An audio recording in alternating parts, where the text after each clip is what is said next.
பற்றி பார்க்க போகிறோம்னா காட்டு யானத்தை பற்றி பார்க்க போகிறோம். இப்போ பார்த்தீங்கன்னா நம்ம கையில் இருக்குது காட்டு யானம். இது வந்து பார்த்தீங்கன்னா எவ்வளோ ஹைட் இருக்குது பாருங்கள். இது வந்து ஒற்றை நடவு முறையில் ஹைட்டை வந்து கம்மி பண்ணியிருக்கோம். இது வந்து பல நாற்று வச்சா கொஞ்சம் ஹைட்டாக வரும். ஒரே ஒரு நாற்று வச்சா தான் எந்த அளவுக்கு களைச்சிருக்கு பாருங்கள். இது வந்து நம்ம பாரம்பரிய நெல் ரகங்களில் ஒன்று. 7லேருந்து 8 அடி உயரம் வளரக்கூடிய பயிர். இப்போ இதை வந்து இன்றைக்கி நம்ம அறுவடை செய்ய போகிறோம். அறுவடை செய்கிறத பார்க்கலாம்.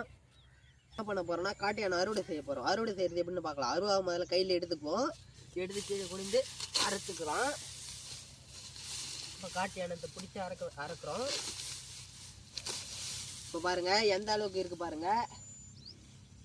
எந்த அளவுக்கு வருது பாருங்கள். ஒரு 4 அடி ஹைட்டு இருக்கும் போல். இன்னும் ஹைட்டாக வரும்.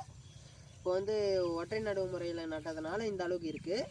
லைக் பண்ணுங்கள், ஷேர் பண்ணுங்கள், கமெண்ட் பண்ணுங்கள், மறக்காத சப்ஸ்கிரைப் பண்ணுங்கள். நன்றி, வணக்கம். இப்போ காட்டு யானை வந்து யாருன்னா பயிர் வச்சுருக்கீங்களா, நீங்கள் பார்த்துருக்கீங்களான்றத கமெண்டில் சொல்லுங்கள். உங்களுடைய அனுபவத்தையும் கமெண்டில் சொல்லுங்கள்.